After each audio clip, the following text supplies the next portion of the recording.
नमस्कार, मैं Julie Tiwari daily news channel में आप सभी का स्वागत है। तो चलिए नजर डालते हैं आज के कुछ मुख्य समाचारों पर। अमरनाथ में एनसीपी अजीत पवार गुट की भव्य शक्ति प्रदर्शन सभा। मंत्री अदिति तटकरे, सदाशिव पाटिल और सचिन पाटिल के तेवरों से गरमाई चुनावी हवा। अमरनाथ नगरपालिका चुनाव के बीच राष्ट्रवादी कांग्रेस पार्टी अजीत पवार गुट ने अपनी ताकत का जबरदस्त प्रदर्शन करते हुए एक विशाल और प्रभावशाली जनसभा का आयोजन किया। इस सभा में महाराष्ट्र की महिला एवं बाल विकास मंत्री अदिति तटकरे ने उपस्थित होकर कार्यकर्ताओं और नागरिकों को जोशीला संबोधन दिया। सभा में एनसीपी अजीत पवार गुट की वरिष्ठ पदाधिकारी सदाशिव पाटिल, सचिन पाटिल तथा बड़ी संख्या में महिला पदाधिकारी व कार्यकर्ता भी उपस्थित रहे, जिन्होंने पार्टी के प्रति अपना समर्थन और जोश प्रदर्शित किया। अपने संबोधन में सदाशिव पाटिल और सचिन पाटिल ने कहा कि अमरनाथ की जनता अब ईमानदार नेतृत्व और वास्तविक विकास चाहती है। उन्होंने भरोसा दिलाया कि अजीत दादा पवार के नेतृत्व में अमरनाथ की स्थानीय समस्याओं को प्राथमिकता से हल किया जाएगा और विकास कार्यों को नई गति मिलेगी। उन्होंने यह भी कहा कि पार्टी कार्यकर्ताओं के साथ मिलकर हर प्रभाग में जनता की आवश्यकताओं को पूरा करना उनका संकल्प है। सदा मामा पाटिल ने भी जोर देकर कहा कि अमरनाथ में पारदर्शी और जवाबदेह प्रशासन लाना ही पार्टी का मूल लक्ष्य है। अपने भाषण में मंत्री अदिति तटकरे ने कहा कि ये चुनाव सिर्फ सत्ता बदलने का नहीं, बल्कि सही और स्थायी विकास मॉडल चुनने का अवसर है। उन्होंने आश्वासन दिया कि महिलाओं, युवाओं और सामाजिक योजनाओं को मजबूत करना उनकी प्राथमिकता रहेगी। अदिति तटकरे ने कहा कि अमरनाथ में जो काम अधूरे हैं उन्हें पूरा करना और नई योजनाएं शुरू करना हमारी जिम्मेदारी है। इसके लिए हमें जनता के भरोसे और सहयोग की आवश्यकता है। अमरनाथ की इस भव्य जनसभा ने चुनावी माहौल को और गर्म कर दिया और शहर में नए राजनीतिक समीकरण तेजी से बनते हुए दिखाई दे रहे हैं। राष्ट्रवादी काँग्रेस पक्षाचा विजय असो, राष्ट्रवादी काँग्रेस पक्षाचा विजय असो।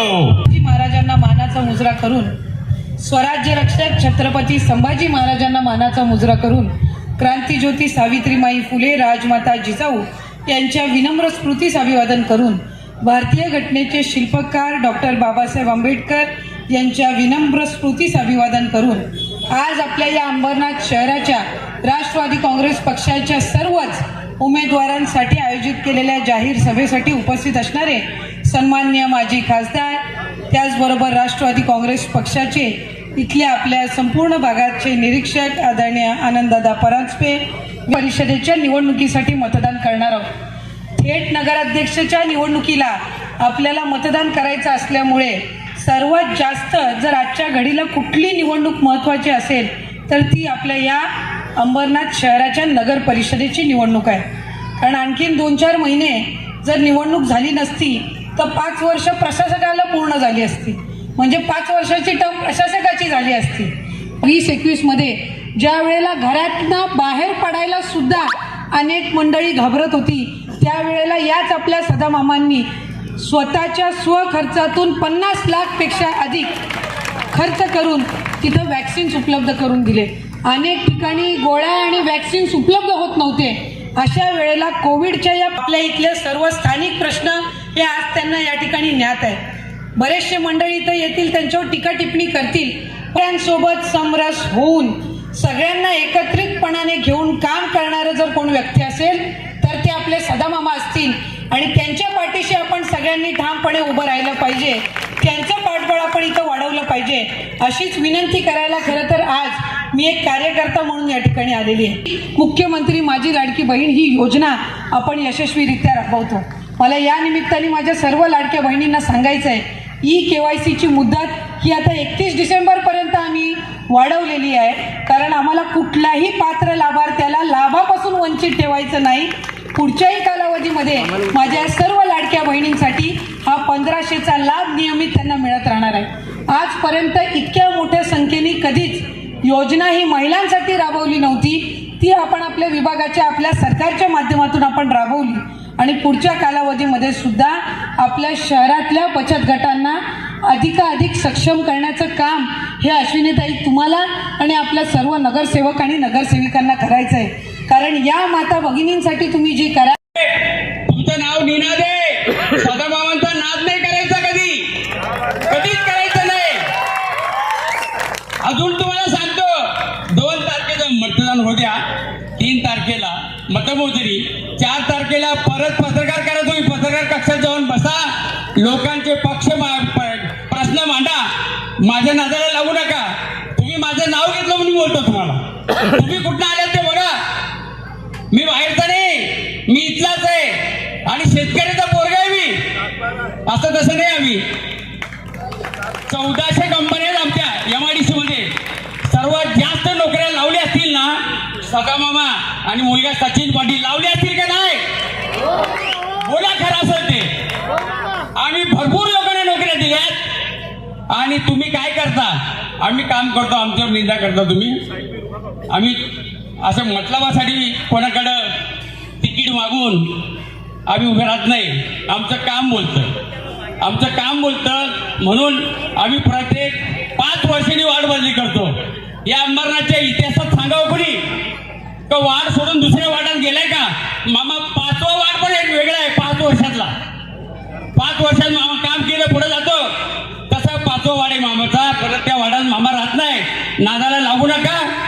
तुम्ही लोकांना काय पाहिजे ते अपेक्षा द्या, आम्ही काम करतो. आम्हाला कोणाला दिवाळी द्यायची, होळी द्यायची आमचा प्रश्न आहे ना. अरे आमचे वार्डच गरिबांचे. ताई या सगळा सहविर्या या बाजूला आणि सगळी मंडळी बाहेरून चाललेली या ठिकाणी, त्यांच्यासाठी गरिबांसाठी आम्ही काम करतो. आमच्या नादाला लागू नका, आम्हाला काम करू द्या. आणि कोण कुठून आले 3 तारखेला बघा, समजलं का? मतदार बंधू भगिनींचा खूपच सुंदर आहे. बदलापूरमध्ये आम्ही भारतीय जनता पक्ष आणि राष्ट्रवादी काँग्रेस पक्ष, RPI, आठवले गट एकत्रितपणाने निवडणूक लढवत आहोत. आणि अंबरनाथमध्ये आम्ही सदामामांच्या पुढाकारातून इथे राष्ट्रवादी काँग्रेस पक्ष स्वतंत्र निवडणूक लढवत आहे. आणि नागरिकांचा खूप उद्दंड प्रतिसाद आहे, मतदार बंधू भगिनींचा खूप उद्दंड प्रतिसाद आहे. आणि मला खात्री आहे की 2 तारखेला हा प्रतिसाद मतपेटीमधून आपल्याला पाहायला मिळेल. MIDC मध्ये मधल्या कालावधीमध्ये जी मराठवाडा आणि पश्चिम महाराष्ट्र इतर भागामध्ये जी काही, कोकणामध्ये सुद्धा जी अतिवृष्टी आणि जी नैसर्गिक आपत्ती आली, त्याच्यामध्ये अनेकांनी आपले कागदपत्र असतील, दाखले असतील, हे त्या ठिकाणी गमावले. काही विधवा महिला आहेत, काही एकल महिला आहेत, यांच्या त्या संदर्भातल्या काही तांत्रिक अडचणी होत्या. आणि या सगळ्या पार्श्वभूमीवर आम्ही मुदत जी आहे ती 31 डिसेंबरपर्यंत वाढवलेली आहे EKYC करण्याची.